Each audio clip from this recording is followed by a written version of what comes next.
Sanibonani bafowethu. Sekuphindile-ke lokho leso sidumo senzeka-ke emakhaya-ke manje manguze lesi sabo ukufika baseNigeria soku-scam-a abantu bakithi ngendlela yokuza sengazuthi bazofuna umshado-ke manje kanti bazofuna amaphepha e-citizenship yalapha eMzansi. Lana-ke ngifonelwe omunye umfowethu la ekuseni, sesiyakhuluma nje ngalezi zinto ngoba ulimi linamathambo kodwa odadewethu abexwayi bayaqhubeka bayenza, baze bethi sinomona masibaxwayisa ngobungozi bokujola nalabantu bokufika. Lana-ke emndenini wakwaSithole eManguzi, hhayi sorry-ni bafowethu lapho sorry-ni bafowethu le simo esinivelele. Laphana-ke isililo sibe khona emndenini wakwaSithole kwaJobe lapha eManguzi.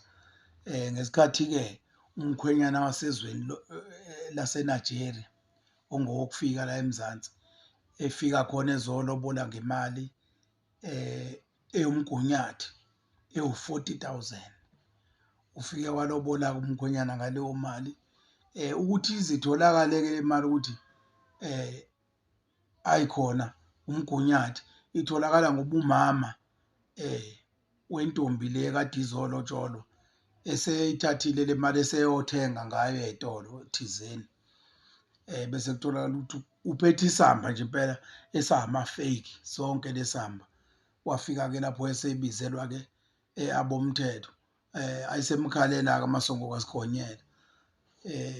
Uyayibonani le nto ukuthi iyolungiswa yini-ke indaba yokuthi kuze kuboshwe umzali wakho ngenxa yakho yokuhamba uy'faka ey'ntweni ngenxa yokuthanda izinto nala ubona khona nawe ngokuhlakanipha kwakho usukhulile ukuthi ayikho le nto umdlalo. Nakho-ke sekwenzekile-ke umzali usesitokisini. Lo wokufika waseNigeria uhambe naye ngoduso yakhe ukuthi asazi-ke mhlampe iyazi naye ngoduso ukuthi bekwama-fake lawo. Seyigromiwe ngoba phela la bantu bafike bekufaka umqondo wabo ugcine nawe usuyisigebengu njenganabo uma ngabe ususesayidini labo, ngoba still nala uyakhona uyosebenza yona le nto yobugebengu. It's either udayisa ama-drugs noma wenza yona le nto yokuwasha le mali eyama-fake. Asazi-ke mhlampe bekwenye indlela abazama ngayo ukuyonikeza abazali bakhe imali ukuthi beyiwashe le mali futhi eyama-fake. Kodwa sekwenzekile eManguza kunesililo-ke lapho umzali usesitokisini lo wokufika uhambile nengoduso yakhe ulobolile phela yena ngama-fake 40K. Xwayani bafowethu.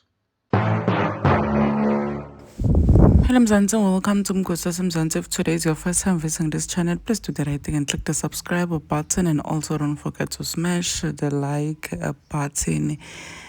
A Nigerian paid lobola with fake money la KZN. So kuthi ufikile ibhuti wemNigeria owato abhadala amalobolo for sesithide lebekaThanzania naye.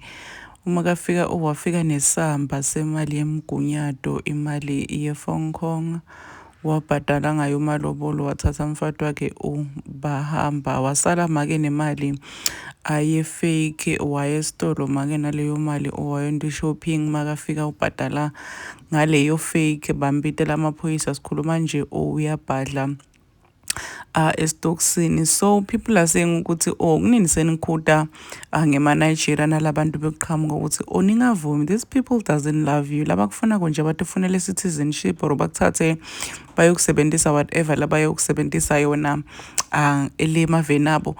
Not so long ago, I think last month, there was this viral wedding lebe trend or Tsilobola lebe trend lapha ku TikTok. This girl lojolwa Nigeria, I think bekung Miss Okos or something like that nje, and people were making fun of her.